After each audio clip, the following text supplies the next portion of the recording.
நான் எப்ப வேணாலும் கைது செய்யப்படலாம். அமைச்சர் சக்கரபாணி என்னை கண்டு பயந்துட்டு இருக்காரு.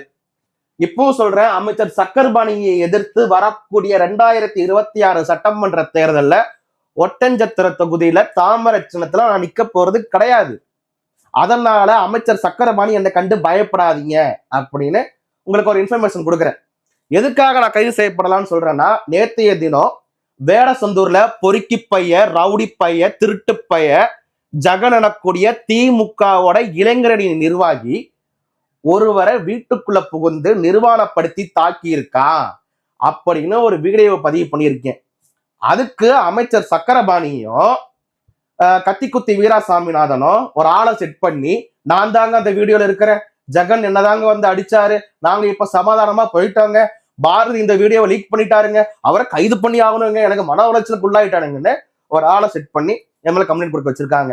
நம்ம காவல்துறை தான் பாஜக காரன் மேல கேஸ் கொடுத்தா லட்டு மாதிரி கைது பண்ணி உள்ள வச்சிருவாங்களே, அதனால எப்பனாலும் கைது பண்ணி உள்ள போறதுக்கு வாய்ப்பு அதிகமாக இருக்கு. அமைச்சர் சக்கரபாணி அவர்களே, நான் உங்களை எதிர்த்து நான் நிக்க மாட்டேன், பயப்படாதீங்க அப்படின்னு சொல்லிக்கிறேன். அதே மாதிரி உங்களுக்கு சொம்படிக்கிறானுங்கல்ல, வேடசந்தூர்லயும் ஒட்டஞ்சத்திரத்திலையும் நத்தத்திலையும் திண்டுக்கல் மாவட்டத்திலையும் உங்களுக்கு சொம்படிக்கிறானுங்கல்ல, எவனுக்காச்சும் திராணி தெம்புன்னு இருந்துச்சுன்னா என் கூட ஒண்டி கொண்டி ஸ்டேஜ்ல விவாதம் பண்ணலாமா, இல்லாட்டி லைவ்ல விவாதம் பண்ணாமா? நீங்க 30 வருஷமா இந்த தொகுதிக்கு என்னத்தை கழட்டினீங்கன்ட்டு விவாதம் பண்றதுக்கு திமுக எவனுக்காச்சும் அறிவு மயிர் இருக்கா? அறிவு மயிர் இருக்கானே நான் என்னோட வார்த்தையை சொல்றேனே. எல்லாரும் என்ன சொல்றானுங்க, எலெக்ஷன் முடியட்டும் பாரதி உன்னை தூக்கிடுவோம், எலெக்ஷன் முடிஞ்சதுக்கு அப்புறம் தூக்குவீங்க நொட்டுவீங்க, எவனுக்கு அறிவு கிடையாது தானே? பயப்படாதீங்க சக்கரபாணி, இந்த எலெக்ஷனுக்கு நான் உங்களை எதிர்த்து நிக்க போறது கிடையாது. அண்ணாமலையான் அவர்களுக்கு வேலை செய்ய வேண்டியது இருக்கு, அண்ணன் சூர்யா அவர்களுக்கு வேலை செய்ய வேண்டியது இருக்கு, திரு பழனி கனகராஜ் அவர்களுக்கு வேலை செய்ய வேண்டியது இருக்கு, இப்படி எங்க கட்சியில கூடிய நிர்வாகிகளுக்கு நான் வேலை செய்ய வேண்டியது இருக்கு. அதனால உங்களை எதிர்த்து நான் நிக்கிறதுக்கு எனக்கு நேரம் கிடையாது. பயப்படாதீங்க, வீட்டுல போய் அழுகாதீங்க. உங்களை பத்தி நிறைய விஷயங்களை லீக் பண்ண வேண்டியது இருக்கு.